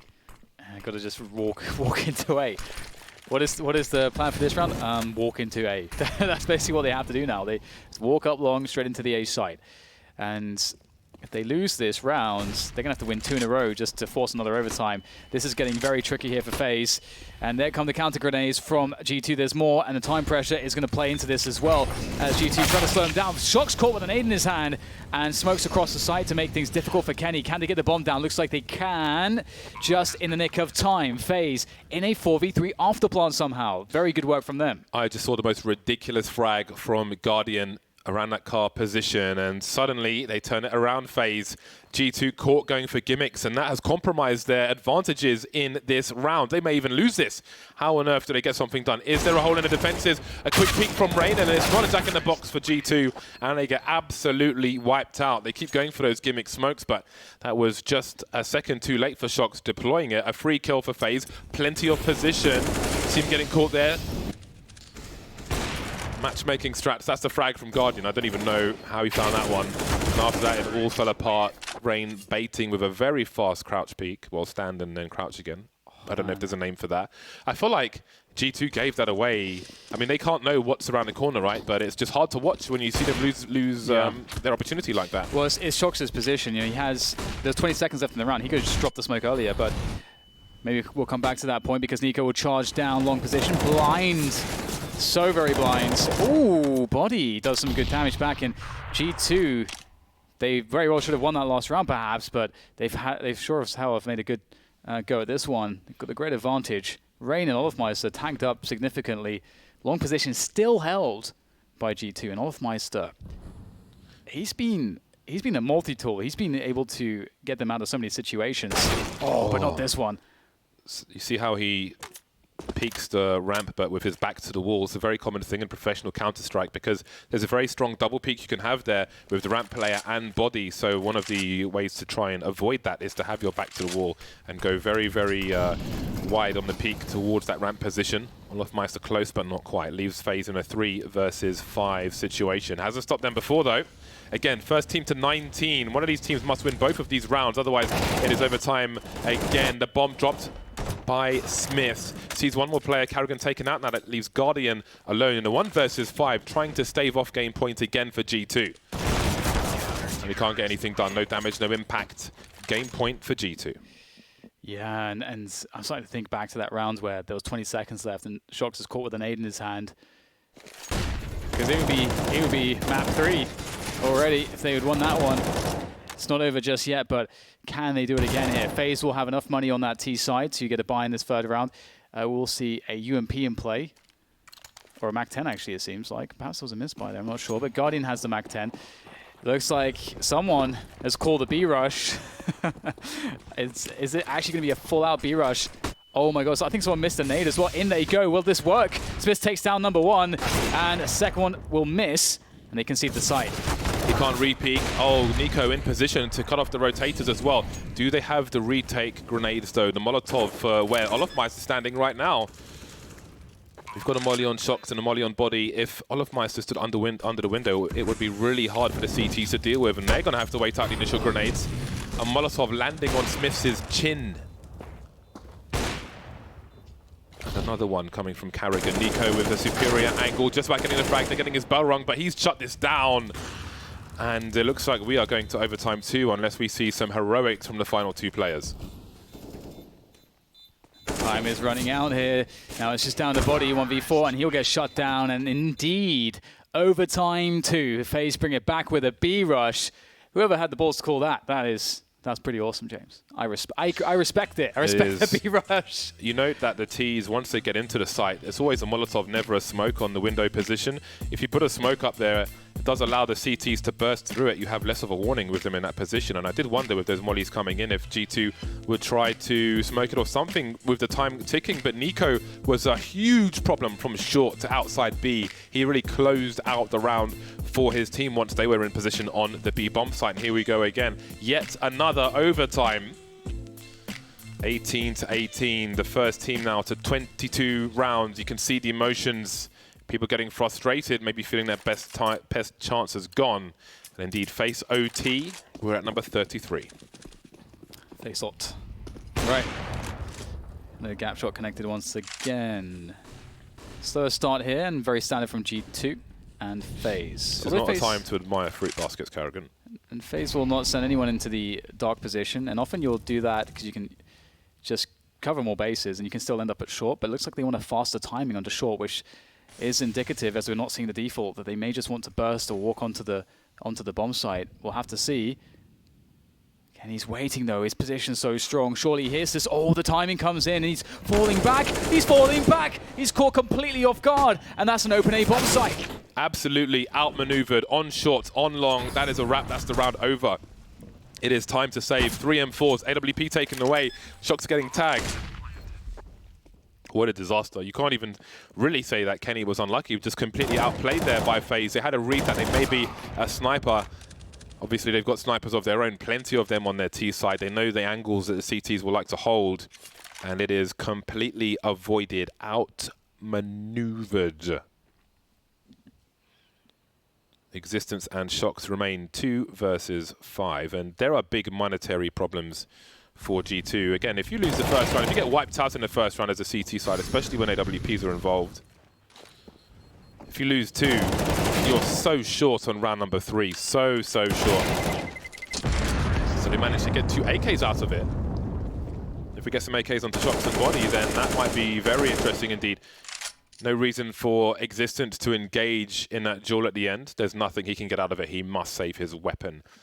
FaZe Clan 19 to 18. Again, it is the first team to 22 rounds we're looking for to either take this to a 2-0, sorry, a 1-1, or take it to a 2-0 and send G2 Esports home. AWP for both sides. Both sides well equipped as it is round 2. 3 rounds and a half again. Guardian moving towards long. There are some flashes from the T side, but there'll be no engagers from the CT's. Existence charging up. Has he been heard by Rain? Rain jumping up. Will there be a trade? The transfer being attempted by both sides. But it'll be shocks to trade. 4 versus 3 very early on. And we have a fast-moving round now. Nico moving up the long position. Carrigan taken out towards B. But where is the bomb body? Doesn't know how close they are. Sees both players. And this may be a fast round. Very fast round. Yes, it is. 19 apiece. Very fast round indeed. 1 for 1. Suddenly, these teams have found quite the level footing as we move into overtime. And it's been really interesting so far to see what makes a difference. And G2, a team that gives up long on the CT side more than a lot of teams tend to. And still, it's been a struggle for FaZe to capitalize as perhaps much they'd like. Here comes the long take once again from the T's. Oh, Holofmeister surely knows he's got a frag there indeed. Rain will finish it off.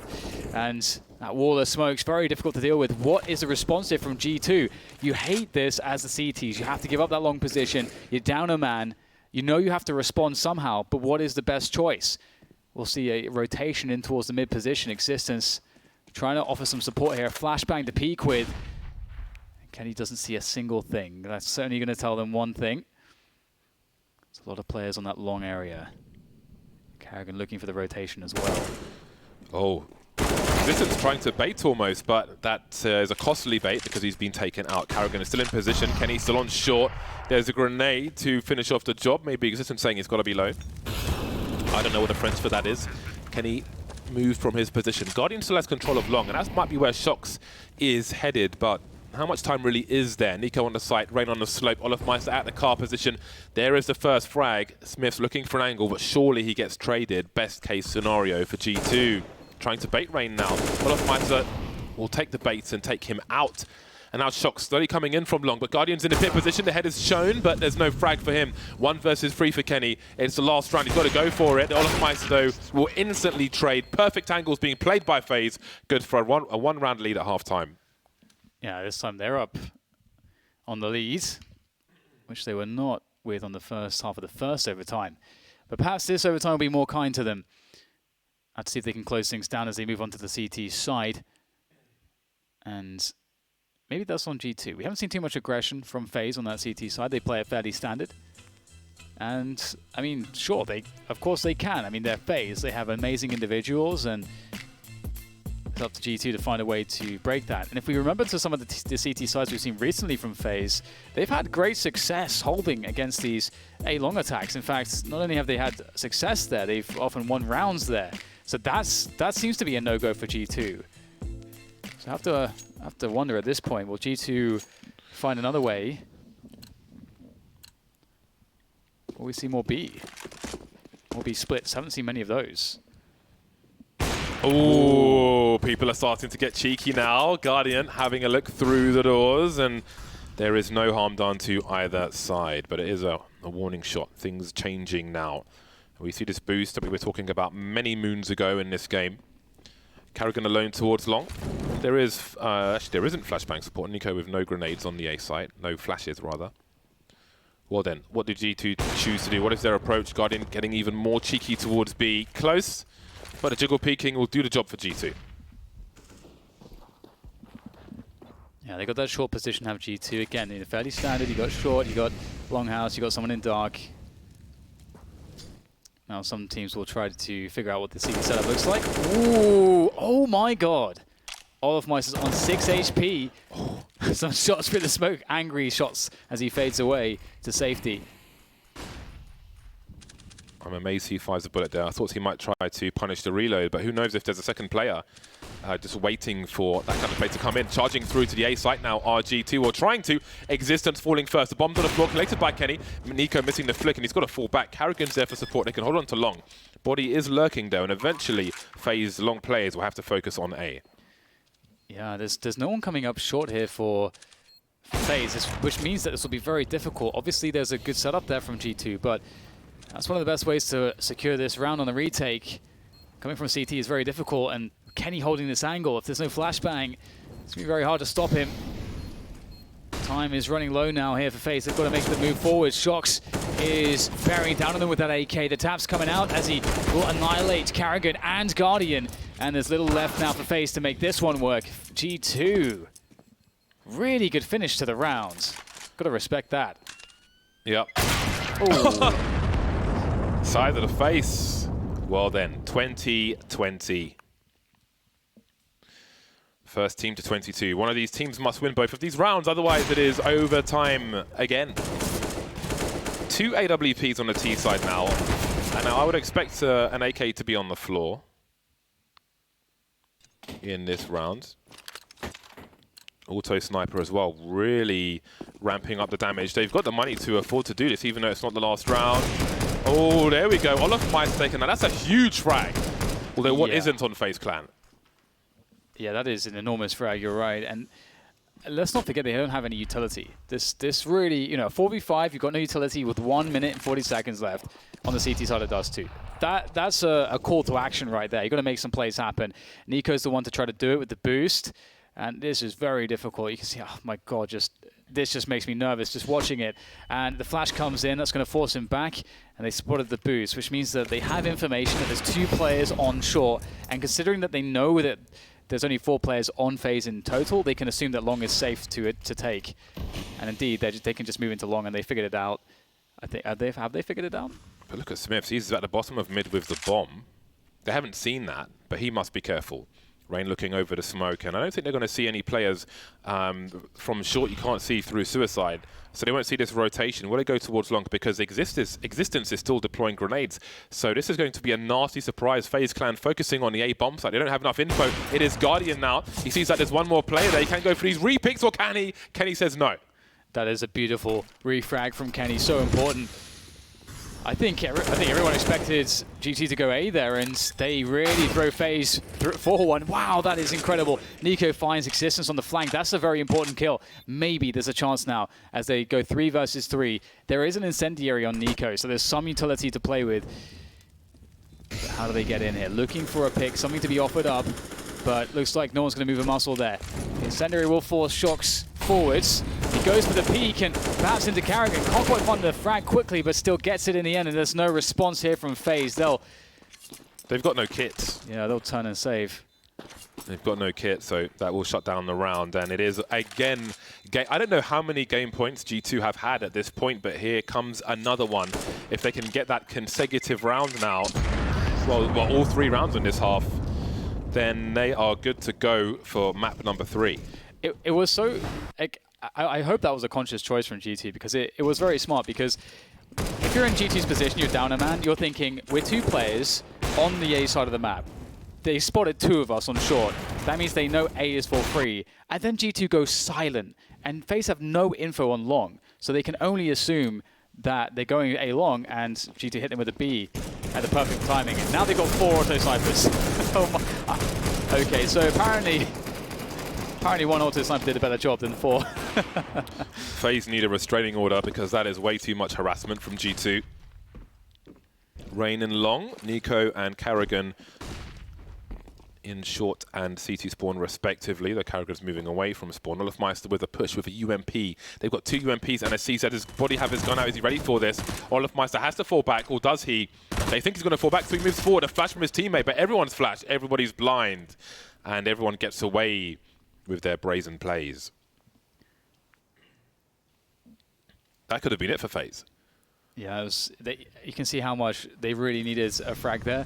You won't get too many opportunities to get a man advantage, and with the CZ and UMPs, you've got to find it somehow quickly. Can Nico be on point here. This is, oh, that's such a hard shot. That's such a hard shot. Karrigan there to support. Is he looking to go for something here? Again, they need to make plays here. They've got to take risks, and he goes next to the smoke.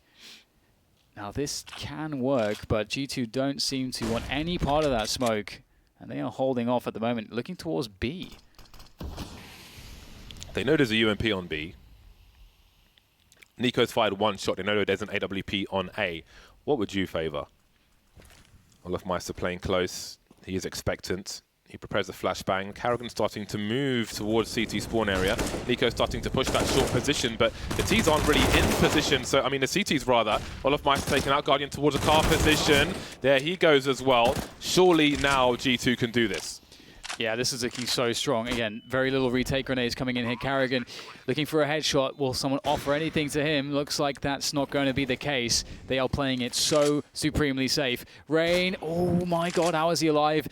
One more step forwards and he would be dead, but it might not matter. Nico finds his way. I think it might have been off the back of a boost or something. Finds a frag, but again, the return kill's coming in. I have no idea how this is happening. Rain just forcing his way in with Karrigan's help. And now Shox waits, looking for the clutch. My goodness, Karrigan, is there time?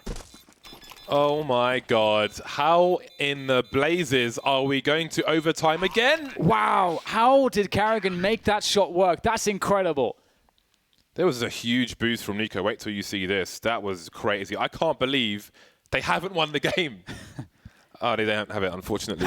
There's too much going on at the same time. Absolutely denied. But there was a boost over the wall. I saw a cap. I saw the cap of somebody's head near the entrance to B, and there we are. Another overtime. G2, they just can't tip it over the edge. Just think how close that was. Just how much on a knife's edge that was. The fact that Rain was in the tunnels and he was so instrumental, and he had a nade. I had no idea he was about to be peaked. I think it was by an AWP or something, whatever it was, would have killed him if he just moves 1 inch further forward. But he was completely safe, able to pull his gun out, able to come in at the perfect timing as Karrigan forces his way in as well after Nico gets traded. So much going on there, just a game of inches. That's the problem with FaZe. That is a problem with FaZe. They can always win the round. They can always win the round. 34 overtimes. Oh my god. 34 overtimes. That's insane. Double AWPs once again for the CT side. We've got another cheeky peek, and he's ready for it, but a slight move, a slight strafe before he shoots. And once again, there is an escape from Guardian. And the boost comes in again, and might just catch someone this time. Oh, he saw the legs. That's the problem with the boost, is that behind that box you can't see much. Smiths will decapitate Rain. Closed casket funeral for him. Nico's still on that short position. Looks like FaZe have played a man down quite a few rounds now on this CT side. Shox moving up close. So in all the distraction in middle, Shox is finding space on A long. He might soon find himself on the A side. There's 3 players here though. Shox looking for a shot there. He's been discovered. His body finds the push from Olofmeister, who sees so much pressure on A. He's thinking, I got to go for the push. I got to flank, but gives himself up the body. And now there's a free passage to that B bomb site. Guardian, does he peek T-spawn? He sees one player in mid, so he probably doesn't. And that is quite the shot from Smiths. Hello. The bomb was outside long this entire time. They've had B for a while, G2. The bomb is still rotating. Smith has secured lower tunnel, so Shox has a chariot into the B bomb site. The carpets are out. I was wondering if Guardian even wanted to do anything there, because this is the first round of overtime 3. LeFay checks everything. He doesn't believe his teammates. And you've got double AWPs and an M4. And so double AWPs are so expensive, and you really want to have those moving into the next rounds. Again, if FaZe are to lose the next round and they lose the AWPs, then they broke. They are very broke, yes. They are broke. And again, that will just mean that G2 have another opportunity. another opportunity to take it to map 3. How many G2 players does it take, or no, how many rounds does it take for G2 to take it to a 3rd map? That is the current question we are asking. FaZe fighting for survival now. Smiths is going to get sent into oblivion as a flying existence. He goes down as well. So some highlights for Nico as he tries to hold on to this AWP. It looks like he's going to do it. Ooh, he is so good. He's so damn good. Almost a saving ace. All those shots were pretty damn nice. Memories of Iflaren. I mean, of course it is, as you say, you know, kills when you're saving, but they're actually, those are really important kills. Those are so important. He has to hold on to the orb. I mean, look, the money right now, you guys will see it in a moment. Nico has $250. He just had to drop to his teammates. They got nothing if they lose this round. Nothing. That is some pressure. Yeah, they've had plenty of it this round so far. Now Kenny doesn't shoot through the smoke because he's seen Guardian twice looking in front of the smoke. So maybe FaZe, they get towards B for free. A pop flash for Nico to secure the long position, but maybe he will engage shocks later. Is he going to dry peek? He is going to dry peek. Wow, that's crazy. That's crazy tough. Crazy stuff from shocks, and it does not pay off. And if they move into the B split, they will be sorely disappointed. FaZe, for whatever reason, decided to go for that 3-man setup straight away towards that B bomb site. Ooh, Guardian must be cautious there. Rain is salivating. He knows there are frags coming his way. Rain loves standing on planks of wood. Yes, it's a favorite pastime, and that is why. Well, this is looking very free for FaZe, and it's exactly what they needed. Again, we spoke about the monetary problems that they might have. Some bursts from Karrigan, and now it's body 1 versus 4. He has time. He does not have position. Karrigan has an off angle, but they know he's top mid. The Molotov will allow the CTs to get into yet better positions. He has an AK, however. That's a saving grace. He can pop heads. Squeezed grapes. They concede very easily. Karrigan moving into the T-spawn area. And body now has 28 seconds as he respects the smoke, holding a gap. And all he can do... The thing is, he kind of needs to save his weapon here because Smith's at 2400 and Kenny S has got 1750. Now there are 3 players surviving for FaZe, and you wonder if they'll continue to hunt. Yes, they will. 22-22. And as you say, that is so important. They will avoid any money issues, and well, Nico's just so good. So damn good. KG2, what is the play? What is the play? Again, this is why things get kind of dodgy, because they definitely have been shying away from the A-long plays. They're going to go for it this round, but FaZe have been defending them pretty well. But you can see that FaZe actually don't have too much presence here, and this might be the perfect round to pick. Oh my god, it just gets right around the side. It's Smith to get the frag as more damage is done, and Nico's isolated in the corner by the car. This is really bad for Nico right now. He's blind, there's fire near him, things are warm, he's confused, not quite sure who to talk to. Just an old car for friendship. Now, if there is an AWP on long, well, the angles are irrelevant. 4 versus 3 as players are lost by both sides. Nico has been dispatched off by Existence. Again, that car is penetrable. It's a paper car.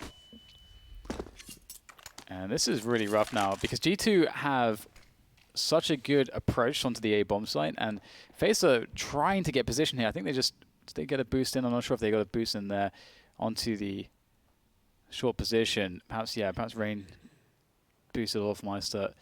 But how do they deal with this approach from G2? They don't have anyone on the bomb side to stop anything. Well, that's one way, but the trade comes in onto Olof from Kenny, and Guardian is doing more damage. My goodness, Rain! Oh my god, that's so close. There goes, oh no, he whiffs the underhand throw of the HE, and that's going to cause problems. Smith stays alive and gets the bomb down. That's huge. Down to the wire. No grenades for the T's. Existence holding on to long. Guardian creeping up short. Sorry, creeping up the slope, and Rain's making his way on short. So Smiths is in a lot of trouble. There we go. Now Existence with an off angle. No flashes, but there's a smoke on the bomb. Guardian taken out, and he's got to get his skates on. Rain going for the hero diffuse, coming off it, and he knows he's going to draw Existence out, and there is the round for FaZe, and they're happy with that. Oh, what a close one. Guardian, how on earth did he get those kills? That was so important. Nico's on 44 kills right now, 44 for 28. And the closest man to him is Kenny S with 36. And that's match point for FaZe. They've got 2 match points now. That's the first time we're seeing that in overtimes. Match point FaZe. G2 have had plenty of opportunities to take this to map number 3, and everyone has failed. FaZe have had the most unreal comebacks, but it wouldn't be FaZe without them. Absolutely, yeah. They've really come together here, and Nico stepped up in such an important way.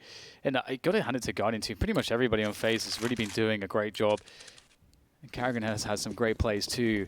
And the fact that it's going to take all of that effort from every single individual of FaZe to take this one, that's a testament to G2's ability here on Dust 2 so far. And wow, they're going so aggressive. Oh, Kenny's so lucky to be alive here. Existence, do they realize he's so deep?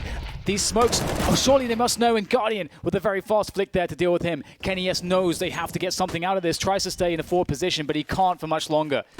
They're moving towards Shox. He can hear them. He's got the M4. He's got some cover. Karrigan flying onto the car, and that is surely that 4 versus 2. FaZe now with the advantages. Body trying to charge in. Not quite happening for him.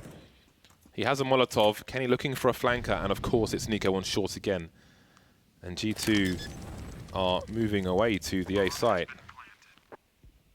But unless I'm missed, am I confused? Is this not match point? Hang on. No, it's not. It's not match point. Okay, I'm confused. It starts to get... Oh, you know what? I completely misread the scoreboard. Looked at the blue, that's why. Yeah, Excuse me, it's 25, isn't it? That's the same thing. Okay. Rudimentary mathematics, James. I'm back in a room, ladies and gentlemen. Everything goes upside down when you get to overtime number 3. Yes. Everything's upside down. We are back in the room. We're back in the room. That'll be interesting. Eventually, we're going to have people saving against match point. Yeah. Eventually, we are. He'll probably be me. That would be the best way to, well, the worst way to go out of a No. I mean, major. With the tweets players get when they lose a match. Yeah. That's not. You don't want to be in that. Oh my goodness, Guardian. Incredible, isn't it? That's a nice correction from Karrigan. So now we are at match point. It is indeed 25 rounds for FaZe Clan. AWPs on both sides. G2 have a good buy. Can they bring this back? They need 2 from 2. Managed to go between the shot of Guardian. We've got support flashes from Rain as Karrigan charges towards the pit, but Shox has an opportunity, looks away, and that's where he will lie for this moment. Oh no, Nico picks off Smith, who was pushing the B tunnels.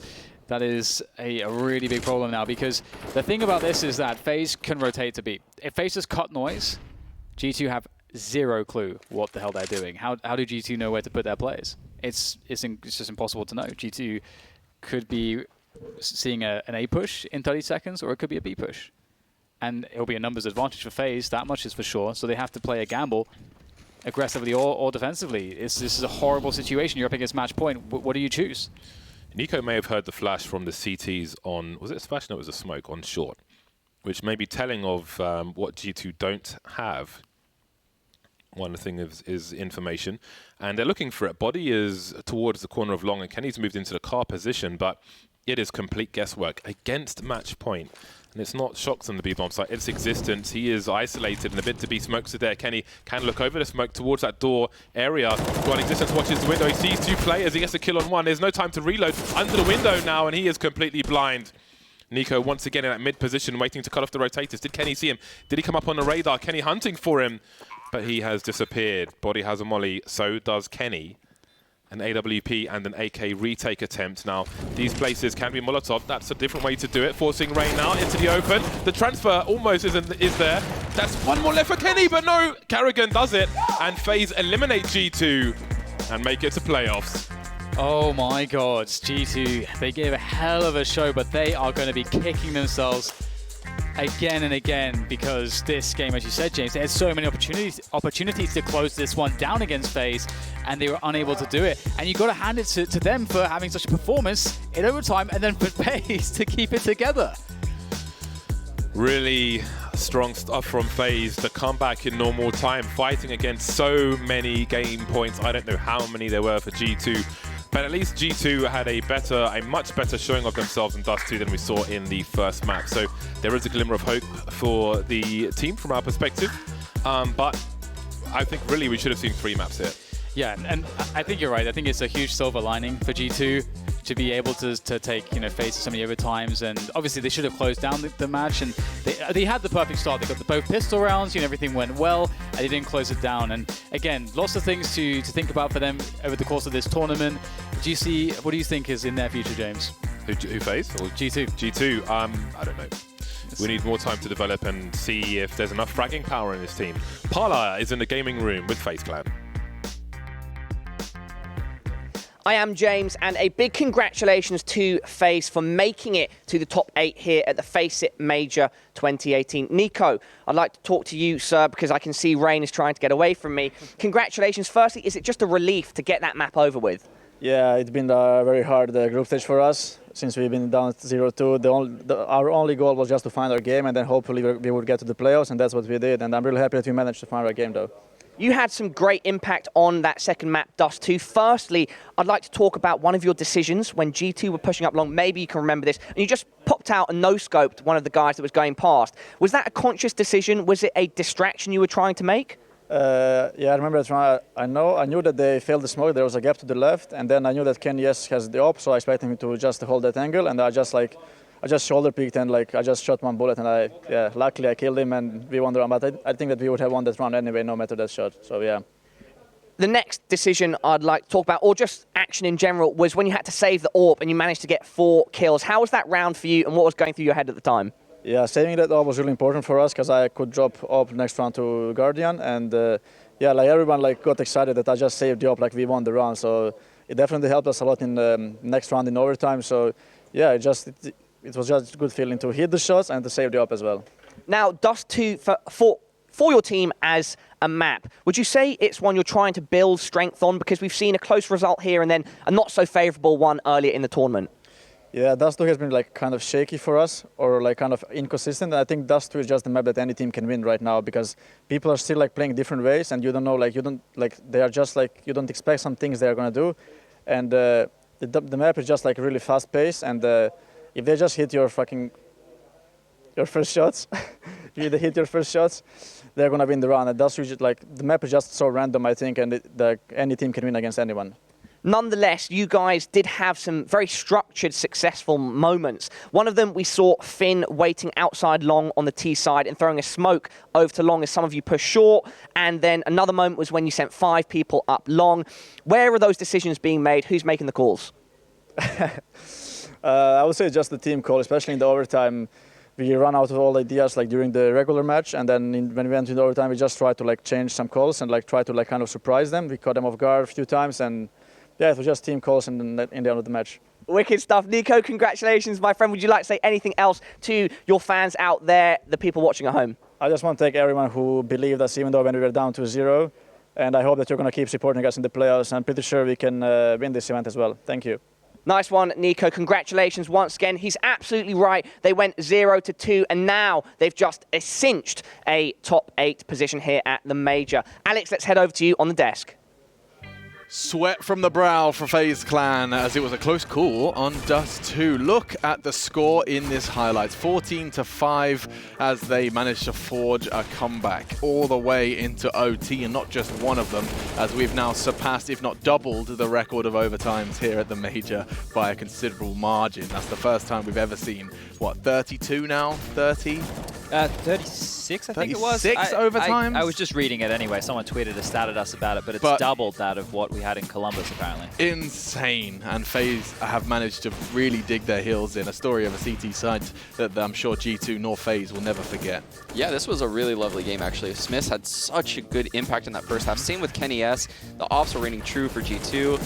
It didn't look like FaZe was going to win this match at all. And then they rattle off 10 out of 11 rounds, 8 in a row to get to overtime. Their first lead of the entire game is 16-15. Their first tied moment was 15-15. Let that sink in. Can I hear it one more time, Sean?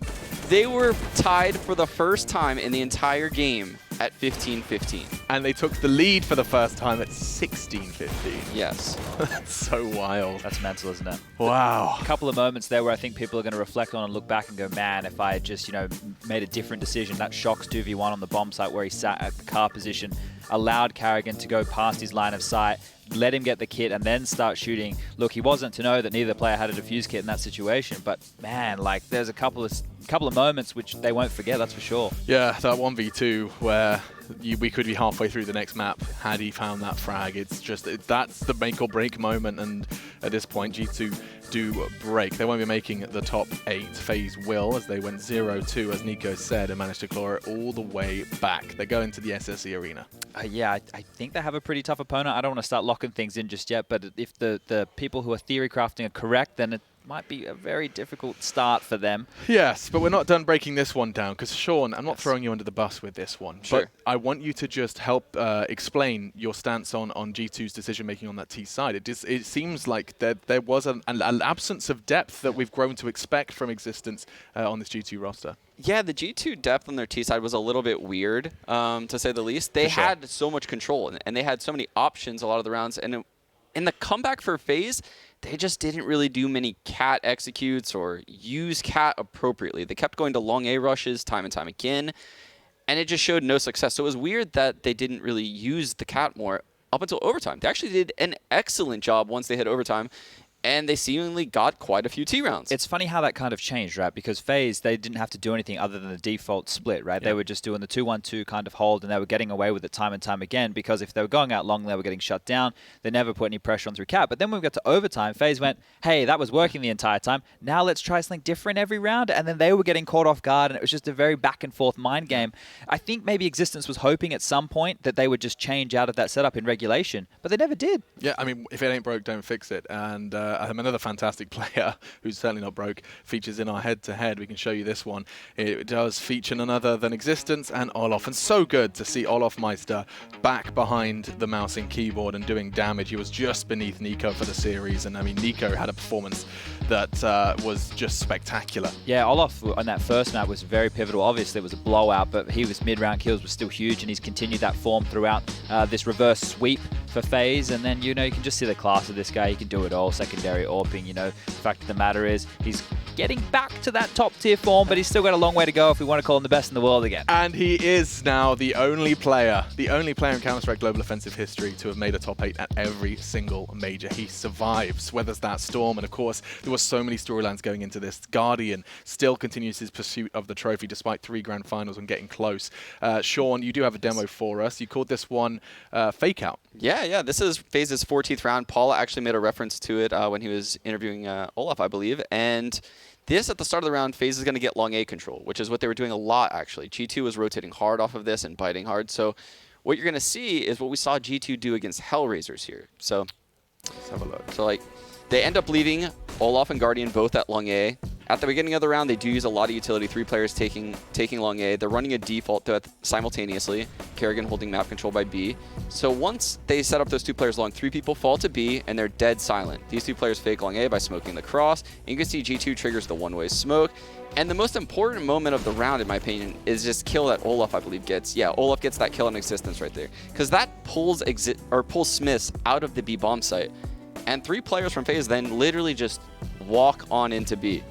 Empty site. Another big factor in this round was there was about 30 seconds left, right? So they were very poised, not giving up any kills in this default that they were setting and just holding onto that territory. And it was because it's such a crunch moment, right? They're not the cities aren't seeking out any information. They were just playing relatively safe because they were winning quite convincingly, and Smiths was locking down that B bomb site time and time again. Yeah. So it felt like they had scared them away from hitting that part of the map. So that's why he probably got a bit trigger happy with that rotation with no bomb called. Smiths and Dust 2, name a more iconic duo. He was locking it down. He was styling on him. He was on that B bomb site on his own quite significantly, and he really scared them away for that regulation first half.